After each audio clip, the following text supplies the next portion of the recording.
डिम्पी से पंगा लेना वनराज के लिए पड़ेगा महंगा। नमस्कार दोस्तों, स्वागत है आपका आपके अपने चैनल हंग्री स्पिरिट्स में। हंग्री स्पिरिट्स देख रहे सारे दर्शकों का मैं अंजू शर्मा दिल से स्वागत करती हूँ। डिम्पी जिसको हम सब जानते हैं, डिम्पी चुप नहीं बैठती है, डिम्पी को आवाज उठाना आता है। डिम्पी का दिमाग खराब होता है तो उसके सामने कोई कुछ नहीं है। अभी डिम्पी ऐसे फेज से निकल रही है जिसमें उसको अभी शांत रहना ही जो है ठीक लग रहा है।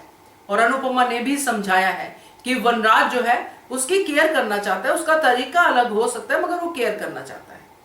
मगर जब डिम्पी के सामने ये सच आएगा तो क्या डिम्पी चुप रहेगी? क्या वो कोई कदम नहीं उठाएगी?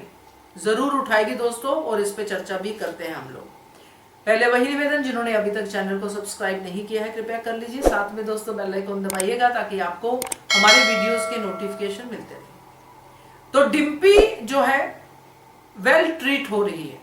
डिम्पी के साथ वनराज बहुत अच्छे से बिहेव कर रहा है। टीटू वाले मैटर को अगर डिम्पी साइड में रखे तो वनराज एक्चुअली एक बाप की तरह बिहेव कर रहा है।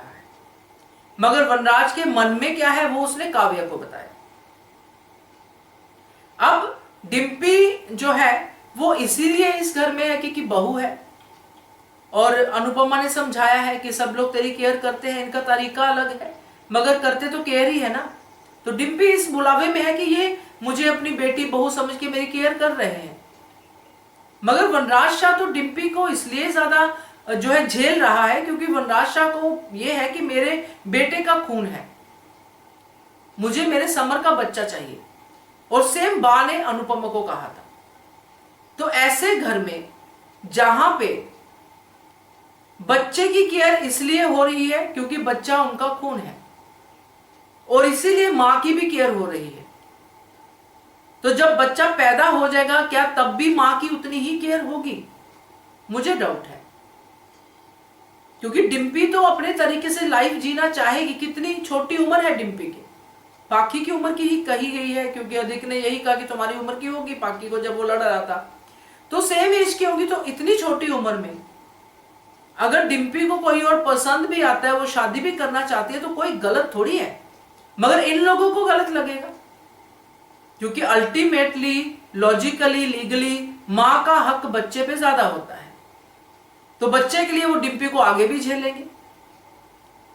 तो जिस दिन डिम्पी को यह बात पूरी तरह से समझ में आ गई कि ये इसीलिए मेरा ख्याल रख रहे हैं, इसीलिए सब कर रहे हैं ताकि बच्चा इनके पास रहे, तो डिम्पी तो नहीं छोड़ेगी क्योंकि डिम्पी को हमने देखा है अपनी आवाज उठाते हुए।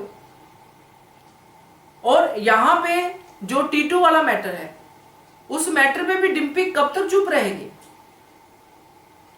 क्योंकि उसके मन में कुछ नहीं है टीटू के प्रति, मगर ये लोग उसको उसी शक की निगाह से देख रहे हैं। तो एक हद तक डिम्पी ने सुनी अनुपमा की बात, फिर उसने पोलाइटली बिहेव करना शुरू कर दिया, मगर ज्यादा दिन नहीं कर पाएगी क्योंकि डिम्पी की नेचर ही वैसी नहीं है।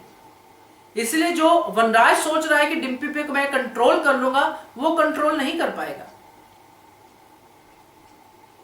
तो ये जो डिम्पी के साथ जो वनराज कर रहा है, ये वनराज के लिए पंगा ही है बड़ा, क्योंकि डिम्पी रुकने वाली नहीं है। अपने आप पे आगे डिम्पी तो बहुत कुछ कर सकती है, बच्चा लेके या खुद ही बाहर जा सकती है कि मैं नहीं देती अपना बच्चा, जाओ तुम लोग देख लो, जो भी है वो कर सकते हैं। डिम्पी को हम कुछ भी प्रिडिक्ट नहीं कर सकते, मगर अपने राइट के लिए डिम्पी जरूर खड़ी होगी, ये मुझे लगता है। क्या कहते हो आप इसके बारे में कमेंट कीजिएगा। देखते रहिए channel hungry spirits. Thank you so much. Subscribe to our channel by clicking the subscribe button. Click the bell button and enjoy the latest uploads from our channel.